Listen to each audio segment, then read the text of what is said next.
Hi guys! Welcome back to our video! Keep on watching!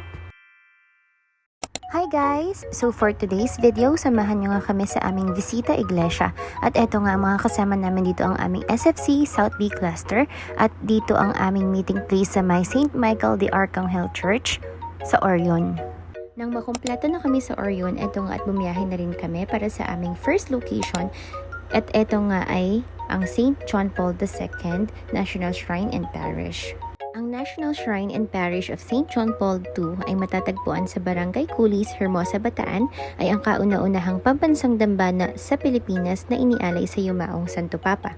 Itinatag ito noong 2013 at itinaas bilang National Shrine noong Enero 29, 2023 upang gunitain ang pagbisita ni Pope John Paul II sa Bataan Refugee Center noong 1981. Halos lahat nga kami ay first time na nakapasok sa church na to at amazed nga kami sa ganda ng interior nito. Meron siyang malawak na ceiling at malawak din yung church. Hindi man kalakihan pero marami ang maa-accommodate. Katulad nga nito, malaki yung space nila dito sa labas.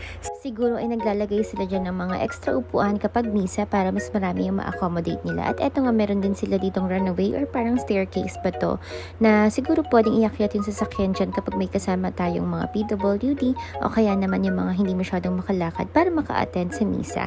At kung titignan naman natin ang church mula dito sa harap kung dito tayo dadaan is eto nga pala yung itsura niya. Maganda siya and talaga namang pagka-modern din ang design. And after nga nun, ito nag-picture-picture lang kami. Ito nga ang aming photographer, si Ian at si Kuya Drin.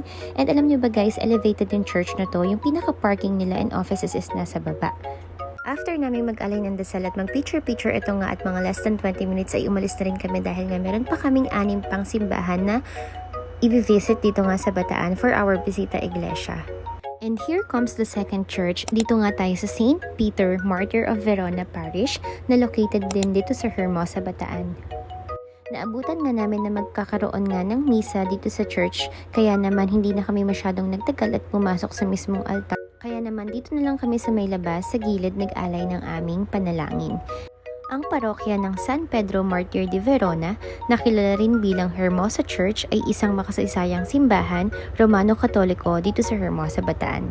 Itinatag bilang isang malayang misyon noong 1756. Ito ay nasa ilalim ng Diocese of Balanga at nagsisilbing mahalagang pamanang kultural ng bayan.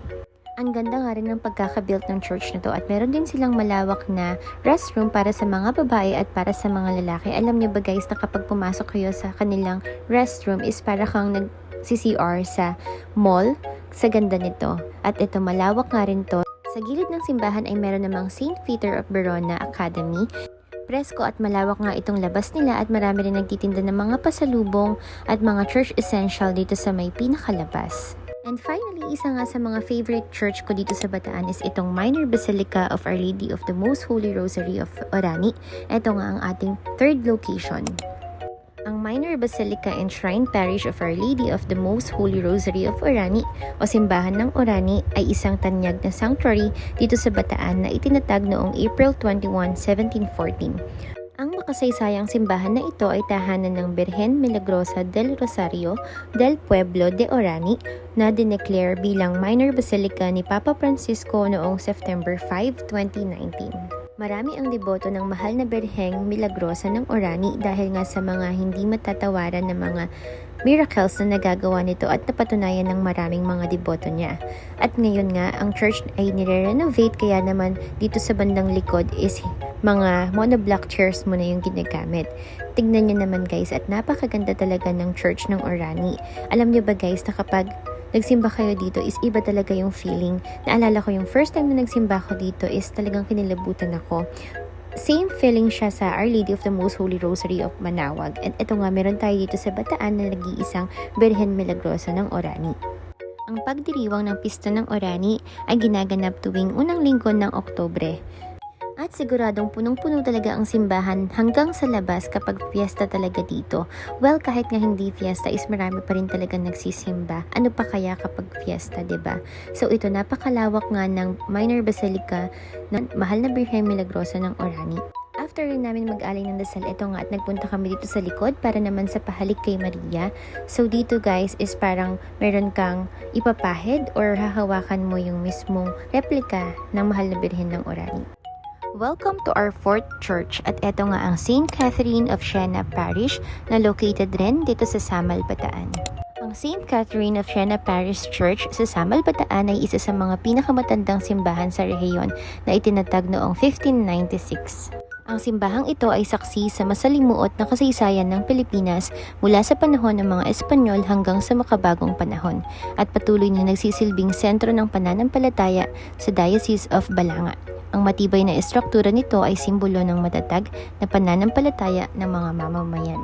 Mula sa labas ay kitang-kita nga kung gaano kaluma ang simbahang ito. Ngunit pagpasok mo dito sa loob, meron na rin siyang kahit papano touch of modern pero hindi pa rin nawawala yung pagka-old ng simbahan na to.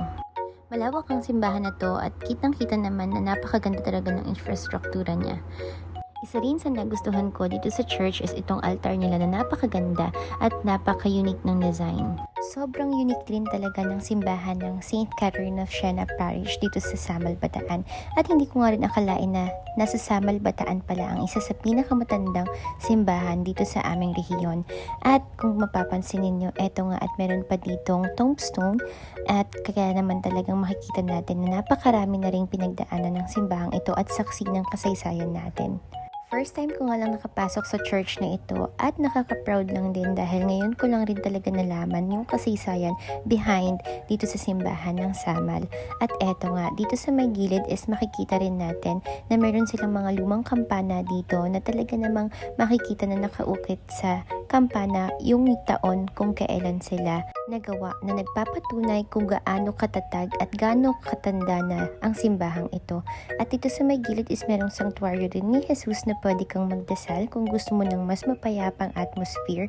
And dito nga sa labas is meron siyang feels na talagang Instagrammable. Sa labas is makikita mo kung gaano kaluma yung church pero hindi mo akalain na napakaganda niya sa loob.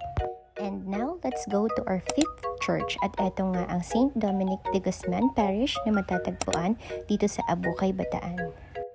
Ang St. Dominic de Guzman Parish Church na mas kilala bilang Abukay Church ay ang pinakamatandang simbahan sa lalawigan ng Bataan.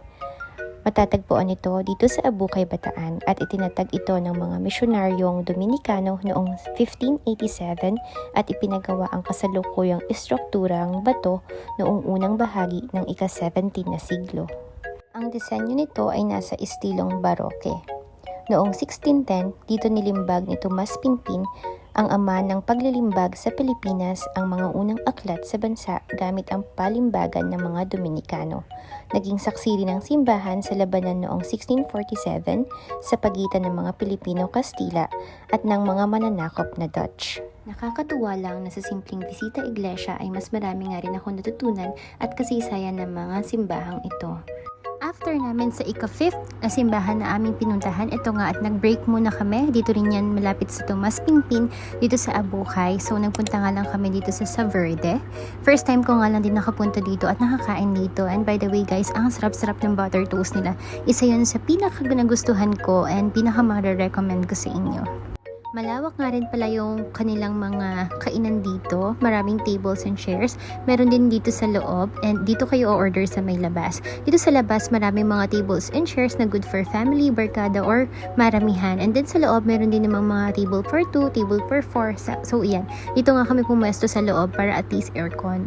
Halos makover nga namin itong buong loob ng Saverde kasi nga ang dami rin talaga namin. Bago nga namin ipagpatuloy ang aming bisita iglesia, eto nga at nag-recharge muna kami dahil talagang maghapon, nagutom rin talaga kami sa dami ng pinuntahan namin. So from Hermosa to Balanga ang aming bisita iglesia na ginawa. After nga naming mabusog, eto nga at dumiretso na kami sa ika-6 na simbahan, ang Cathedral Shrine Parish of St. Joseph dito sa Balanga, Bataan. Actually guys, ang balak talaga namin is dito kami a-attend ng mass, kaya lang hindi nga kami nakaabot dun sa mass, kaya hindi na rin kami nakapagmisa kung ano na lang inaabutan namin. Pero ito, nag-alay rin kami ng aming dasal dito sa cathedral and then after nun, ayun, picture taking nga lang din. Ang Ang Katedral, Dambana at Parokya ni San Jose ay matatagpuan sa sentro ng lungsod ng Balanga dito sa Bataan, malapit sa Plaza Mayor de Ciudad de Balanga.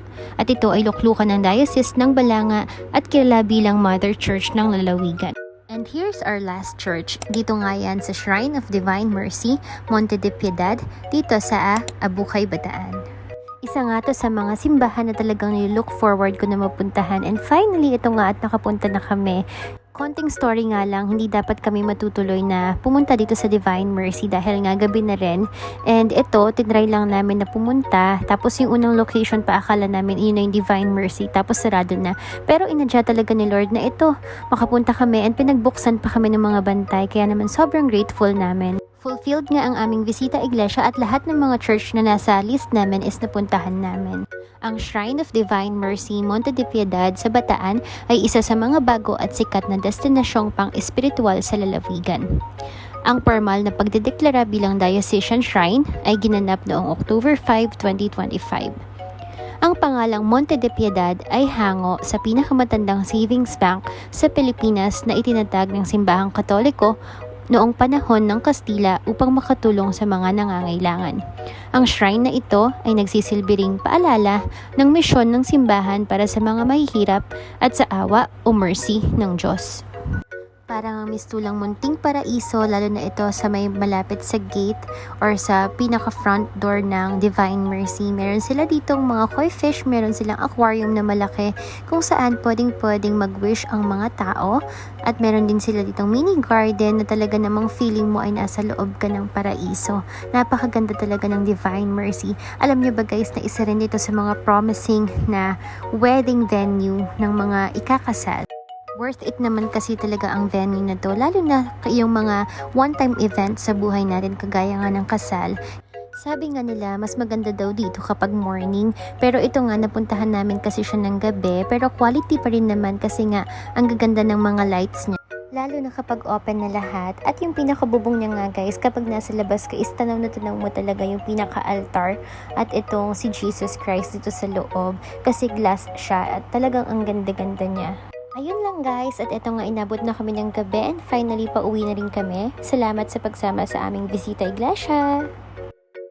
That's all for today. Thank you for watching. Bye!